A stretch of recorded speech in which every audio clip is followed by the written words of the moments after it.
Welcome to episode 129 of 10 Minute Record Reviews. This time I'm going to talk about Bob Marley's 1976 album Rastaman Vibration, which came out on Island Records.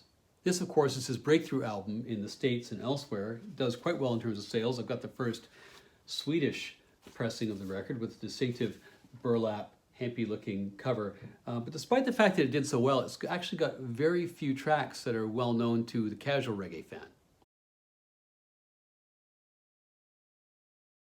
By the early 1970s, Bob Marley had achieved a degree of fame as a lead singer of the Wailers, but that fame had come at a price. The success the Wailers had enjoyed, and their subsequent deal with Chris Blackwell's Island Records in 1973, caused splits within the band.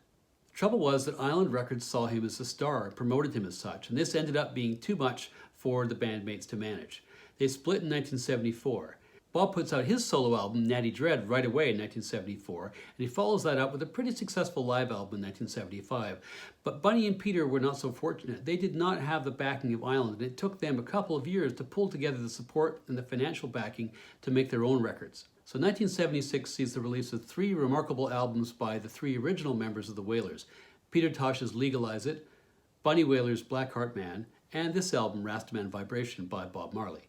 Island Records markets it aggressively, and the album climbs the charts pretty well in the States and the UK after its release.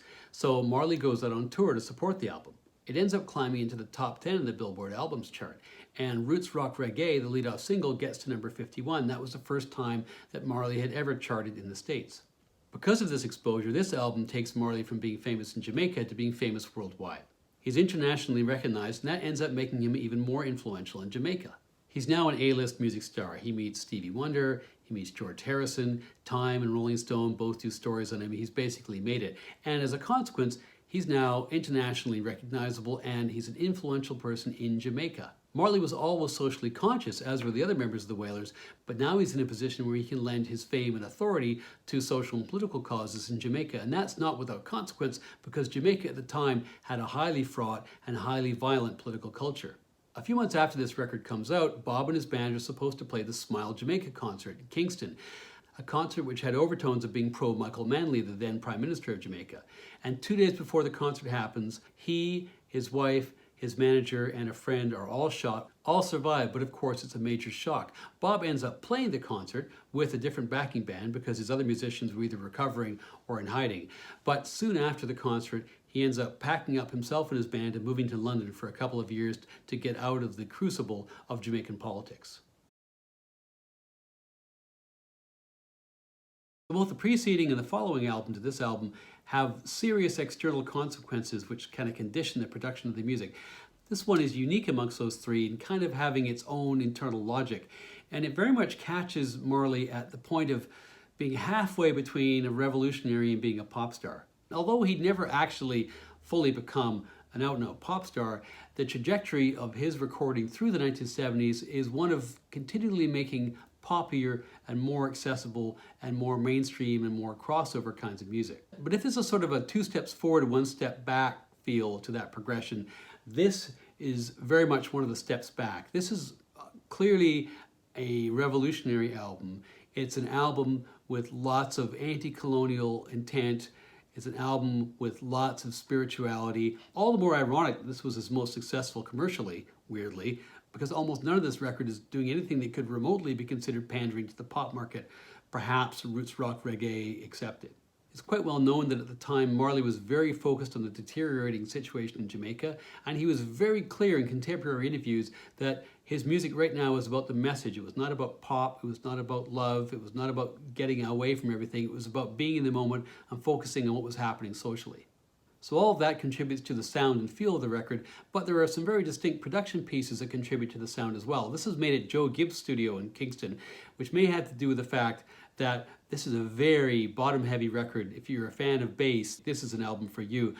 However, this could also have to do with the fact that the bass player, Aston Barrett, was the guy who did the final mix for the record. The lineup here is the classic late 70s Bob Marley and the Wailers lineup, and that includes Bob on guitar and vocals, Aston on bass, Carlton Barrett on drums, Al Anderson and Earl Smith on guitar, and of course the famous I3s and backup vocals, Rita Marley, Bob's wife, Marcia Griffiths, and Judy Mowat. The writing credits in this album, interestingly, are given to all kinds of different folks.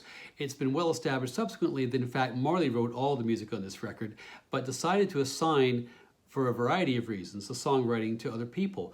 Partly because he wanted to do a solid by some of his friends who were on harder times than he was, but this also happened because Bob was in a fight with his publishing company at the time and didn't want these songs to get caught up in litigation with that particular company.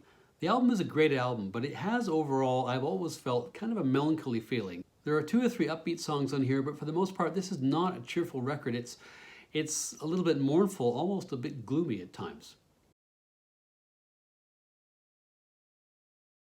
Side 1 starts with that very well-known song, Positive Vibration, which is all about that bass riff. And in a very kind of Black Sabbath-y kind of way, Bob's vocals track along with the bass riff through much of the song. As I mentioned, this is one of the more upbeat songs in the record, but even so, the lyrics kind of alternate between optimism and calling out negative behavior. What I love most about this song is this incredibly juicy guitar sound, the guitar tone which Al Anderson manages to get. It's almost like eating grapes. It's amazing. That's followed by Roots Rock Reggae, which is one of Bob's biggest ever stateside hits, his second biggest overall during his lifetime. And true to the title, this song has a real R&B flavor. It's got some funky guitar, it's got some funky sax. You can completely see why this climbed the R&B chart and the pop chart. Anyway, as I mentioned, after those 2 tracks, the rest of the album takes a decidedly downbeat turn. The third song of side 1 is Johnny Was, which I think is a masterpiece. It's also been heavily discussed because in some respects the lyrics seem to be contradictory. I don't think they are. If you just read them off the page, it seems like the subject of the song, Johnny, the guy who's been shot down in the street, died either because of sin or because of the system, and these 2 things don't seem particularly reconcilable. But I think they are reconcilable if you think about Marley actually just trying to contrast these 2 interpretations. Is kind of ironic. Cry to Me follows. This is a song which could also have been released as a single, I think.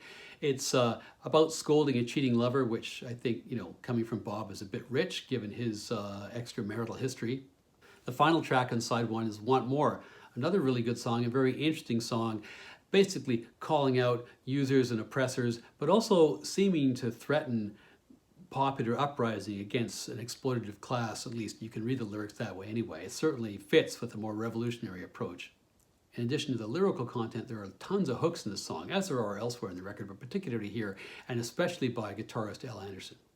Side 2 starts with Crazy Baldhead, which is not a song about male pattern baldness, but actually an anti-colonial song, an anti-oppression song, with baldhead basically being shorthand for white colonial oppressor. And that's followed up with another spiky song, Who the Cap Fit, which is a song basically calling out hypocrisy and users. It's not clear from the lyrics exactly whom Bob is singing about here, and I don't think that's ever been properly resolved. Now we come to Night Shift, which is my personal favorite track of this album. It is, by some distance, the most lightweight track in the album. It's got a great bass riff, and part of its appeal is not just that it's a wonderful little song with a great melody, it's also this glimmer of frivolity in and amongst what is basically a whole bunch of doom and gloom. Good doom and gloom, but doom and gloom. So the mood change here is also really kind of infectious. It's followed by an absolute classic, which is War, and this is a song where Bob takes a speech that Haile Selassie, who of course was the great inspiration and religious figure for the Rastafari movement, the speech that he made to the United Nations in 1963, and sets it to music. And this, to me, is how you take poetry and set it to music. It's delivered so forcefully, so beautifully, so passionately. He invents his own cadence. It totally works. Other people have tried to either cover this or do their own take on this kind of thing. It's never worked as well as it works here. The final song, Rat Race, really cements this album as a political album, a social album. This is all about calling out earthly preoccupations, violence, corruption, the Babylon system, the degradations of capitalism, you name it. Rastaman Vibration is kind of an unusual Marley album. Commercially successful in his lifetime, yields no well-known tracks, at least none that made his best-of compilations later on. But I gotta say, if you could only pick 3 Marley albums out of his whole catalog, this would have to be one for me. It has an overall melancholy vibe to the music, but it's uniformly excellent musically. There is not a weak track anywhere in this record. It's beautifully recorded, not just his voice, but his whole backing band shines through so clearly all the way through. I might mark it down 0.5 point for too much gloom, but still it's 4.5 out of 5 stars for me.